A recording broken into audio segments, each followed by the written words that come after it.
So James and McAfee were very loyal to Peyton right away. Yes. Were they friends first, or did they were they attracted to Peyton based on what he could do as president? James and Peyton have been friends since the second grade, which is actually mentioned in the show, I think in episode 6, maybe. So I think that when they got, I'm assuming, my guess is that when they got to high school, they probably started to take some stuff more seriously. I mean, like maybe gradually, like maybe they've been working together forever and it's just gotten more and more and more intense. But it did start off as a friendship a long time ago. I think McAfee maybe came in a little later, but it's still also, I think, a friendship.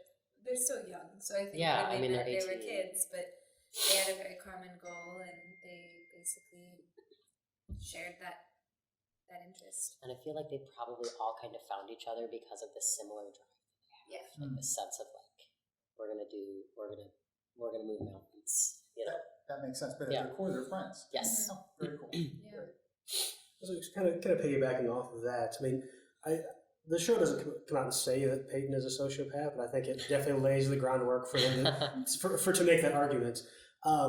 So what is it about Peyton, do you think, that inspires that loyalty? Is it just because James and McAfee think he can actually win, or do they really believe that this guy, despite all of his flaws and all of his problems, this guy can really make a difference? I think that when he applies himself and he's focused, I think that he is the best at getting stuff done.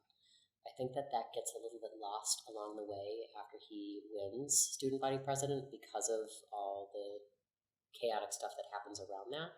But they have seen him, say he's going to do something at the school and then it's going to happen. Maybe he's not the most popular kid, but like he's the one who gets stuff done, which is something that River also says earlier in the show. He's like, I don't remember exactly. He was like, you had this thing changed at the school when you said it was going to be done.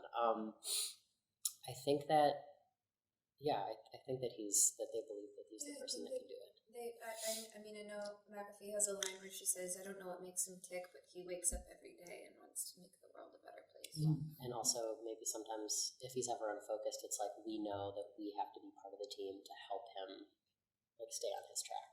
It's almost like a pact that everybody makes. To be like, we're going to do this together through the end. Yeah. Until it gets derailed. If that answers your question. It does. Cool.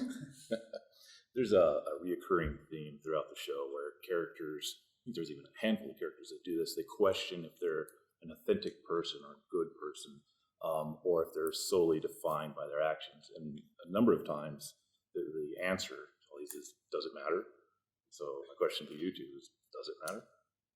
I think it's it's an ongoing question. Yeah. I think it's like, is it rhetorical? Is that the right word? It's like the question is asked, and then it's a question to always be checking in about. Mm-hmm. Again, it's like, I always equate it to volunteer work. It's like, if you're going to do volunteer work, but you're doing it for a self-serving purpose because it makes you feel good, does it really matter? Because you're still making a difference, you're still going and you're still doing something. You're still volunteering at the soup kitchen, you're still doing something and you're helping. But like, just because the intention feels a little false to you, it doesn't negate the work. So I don't know. I mean, I don't know where I stand on it. So I don't know. It's an interesting question. I feel like it's almost like that question itself is one of the themes of the show. And like, I hope that when people watch it, they will constantly, it's like they'll constantly have that question in their heads when they're doing something. And I hope that I think more importantly applies to when we're electing leaders. What are we looking for? Mm-hmm. And what qualities are we looking for? And are we electing them because we think they're good people? Or are we electing them because we think that they can get the right things done? Or are people electing somebody because he was on TV? Yeah. That's a fun rabbit hole to go down. I could spend hours talking about it. So I loved the voter episode because it was such a departure from everything we saw up until that point. Do you think that episode is a reflection of maybe the American voter or a voter, or are there any lessons learned that we can take away from that? Because it was funny, the more he was pushed into voting, maybe the less, I don't give away, but maybe he might not vote. Yeah. I think it's such an interesting comment on apathy Yeah. and being an apathetic participant in It's society. It's a comment on apathy, and then also it's a comment on like it makes me think about how in that episode both candidates are just doing whatever they can to get the undecided people to be, to pick a side, and like how politicians do that, and how that's technically not it's not a good thing that they do, because it's like you see the side of them doing something for personal gain. Does that make sense? What am I trying to say? It's like I know what I mean, You see but the I'm ugly in both sides. Yes, that's it. And I think that you realize, I mean, ultimately what I took away from it, I don't know what everyone else does, but what I took away from it is that every vote does count. And I think it's more of a comment on that, and how it's easy to feel like your vote doesn't matter, but it really does in the end. and it's also important to be smart about. I don't know. It's important to not be apathetic. Yeah. Yeah, because if you are apathetic and then you get pushed, you're still not going to care. So you have to figure out how to, even if it's hard and you don't want to be invested, I think we can't afford to not be invested. But it's also very funny because it kind of zooms out in the world that has been so tightly created in the first couple of episodes, and so you almost get a chance to see how ridiculous these kids are. Yeah, like how like they're all sociopaths. And it's just it's that's what makes it so funny Yeah. to me, is that you get to really laugh at these children who are just like so hyper focused. Yeah, it's one goal. Yeah. Oh, terrific! Great, thank you. Yeah. So one of the kind of recurring themes that I really appreciated was that of scandal. I think with most kind of political TV shows or movies or whatever, there's always a scandal of some kind of element. But with this show, like there's literally scandal at like every single layer of the cake. Like almost every character is involved in some kind of subterfuge or scandal at some point. So do you think that is an accurate reflection of our current political system, or do you think the show kind of heightens it a little bit just for the dramatic effect? And because it's Ryan Murphy and he loves scandal. Well, I think that what the show, I want to word this carefully, I think what we learn very early on is Peyton reads all of the biographies of all the presidents, and he starts with Ronald Reagan because he believes that Ronald Reagan created the modern presidency, and he did that by the use of television and making it entertaining.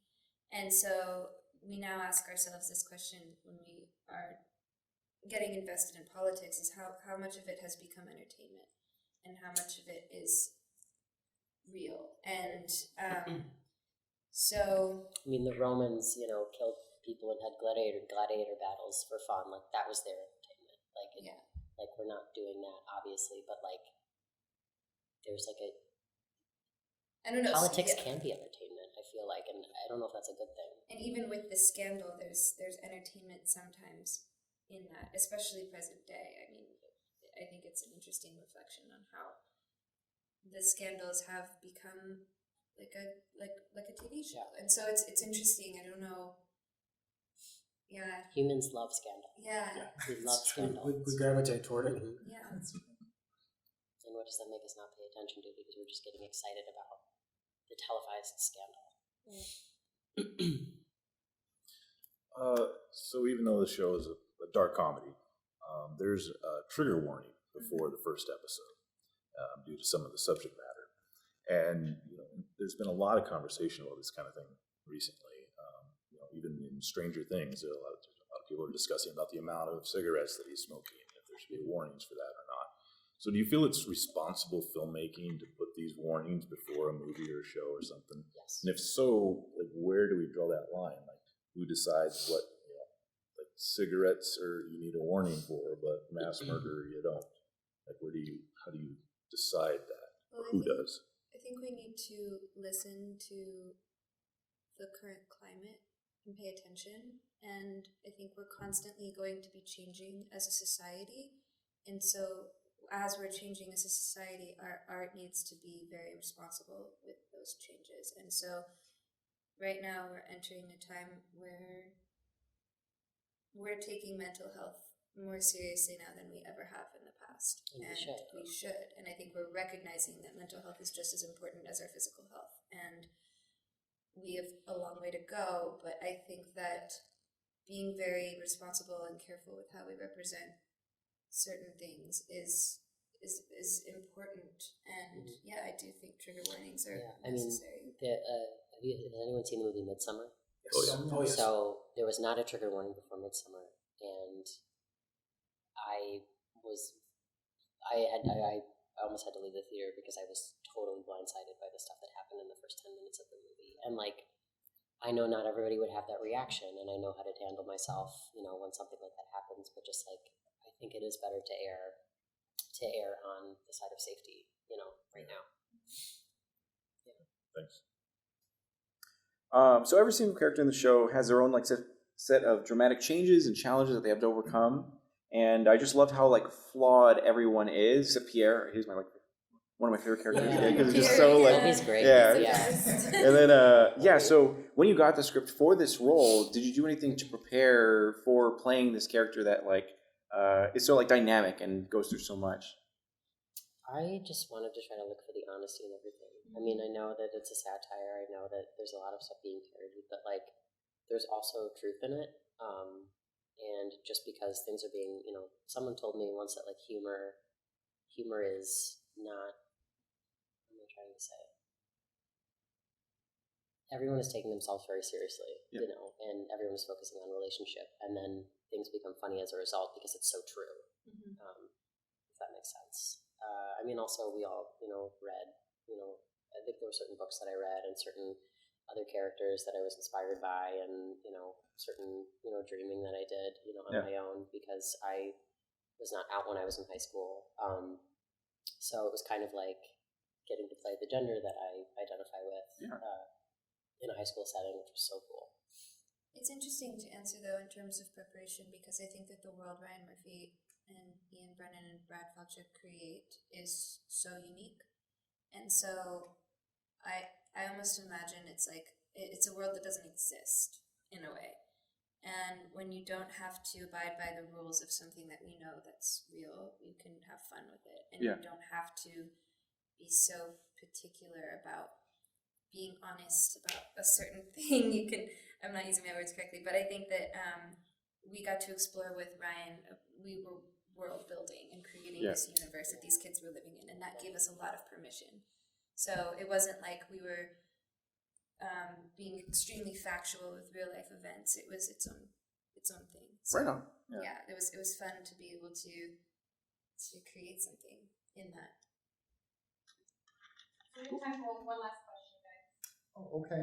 I've been reviewing movies the last few years, and I've been hardly watching television. So it was a new experience for me watching this, The Politician. And I noticed after the first few episodes, there's different directors for different episodes. And I didn't realize that. So working with different directors for the same material, does it give you an opportunity to look at the material differently, or is it through the same lens? Yeah. Absolutely. Yes, it does. Definitely. I mean, I know Ryan did the first one, and that was wonderful because we were able to really set the tone with him and understand what the world is that he created. And then as we started to move on, we got to work with these brilliant people, like the women in particular, Janet Mock and Helen Hunt. Gwyneth Porter Payton. Gwyneth Porter Payton.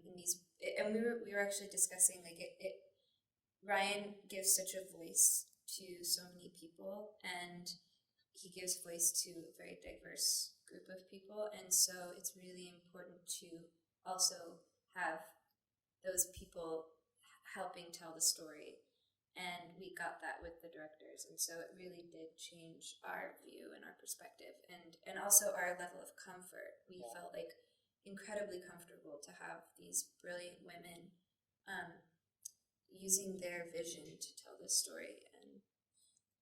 And every director obviously has a slightly different style, and so everything was kind of like a masterclass and like learning how to own your character while you're working with these different styles of work. That's terrific. Great. Thank you. Thank you guys so much. Love the show. Thank you. Cannot wait for season 2. Same, right?